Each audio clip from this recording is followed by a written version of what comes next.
மரியாளுடைய ரியாக்ஷன் எப்படி இருந்துச்சு? நான் ஒரு புருஷனை அறியாதவள், என்னால எப்படி நான் கர்ப்பவதியாக முடியும்? Then how can I get pregnant? நான் எப்படி கர்ப்பம் தரிக்க முடியும்? Miracle starts there. அந்த இடத்திலே தான் அற்புதங்களை ஆண்டவர். The word of God becomes flesh in the womb of a virgin. பாருங்கள், கவனிங்க, இது பாருங்க பிள்ளைகளே, என்னன்னா ஆண்டவருடைய வார்த்தை, ஜீவ வார்த்தை மரியாளிடத்தில் என்ன வந்து கர்ப்பம் தரிக்கும்படிக்கு அவளிடத்துல வந்தது. ஜீவ வார்த்தையினால் அவள் கர்ப்பம் தரித்தாள். The word that angel Gabriel told her is the seed itself.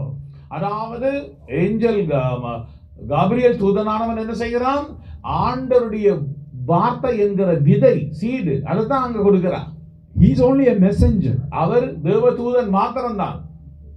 So the moment he says it, because the agent behind the whole word is Jesus Christ, that word becomes flesh in the womb of Mary. அதாவது இந்த உலகத்தினுடைய ஆளுகை செய்கிற ஆண்டவருடைய வார்த்தையாய் இருந்த இயேசப்பா அந்த Gabriel தூதனான் சொன்னதுக்கு பின்பதாக மரியாளினுடைய கர்ப்பத்தில் என்ன செய்கிறார்? பாலனாக அங்கே அவர் அவதரிக்கிறார். It's so mysterious. அது இல்லையா, ரொம்ப ஆச்சரியமான ஒரு அற்புதம்.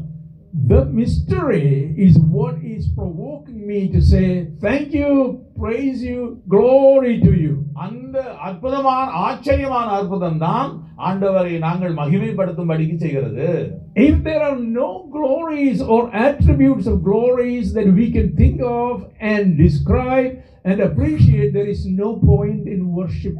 அதாவது ஆராதிக்கிறதிலே வந்து பாத்தீங்கன்னா எந்த விதமான அர்த்தமும் இல்லாமல் போய்விடும். இப்படிப்பட்ட ஆச்சரியமான அற்புதத்தை நாங்கள் புரிந்து கொள்ளாவிட்டால், I cannot worship anyone who is less than me.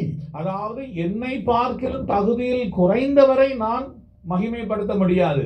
I can just appreciate the ability or the smartness in some person, but I will never worship a person equal or less than me. Maybe above me, I will say, oh, you're a wonderful person. அதாவது என்னை விட உயர்ந்த இடத்தில் இருக்கிறவரை பார்த்து, என்னை விட மேலாய் படித்து உயர்ந்த இடத்தில் இருக்கிறவரை பார்த்து நான் சொல்ல முடியும், ஒரு வண்டர்ஃபுல்லா இருக்கிறீங்கன்னு சொல்ல முடியும். ஆனால் என்னை விட கீழே இருக்கிறவரையோ எனக்கு நிகரா இருக்கிறவர்களோ நான் அந்த மகிமை கொடுக்க முடியாது. அவரை பார்த்து நான் அந்த மகிமை கொடுக்க முடியாது. A Christian believer has to begin his work, intellectual work, in this message.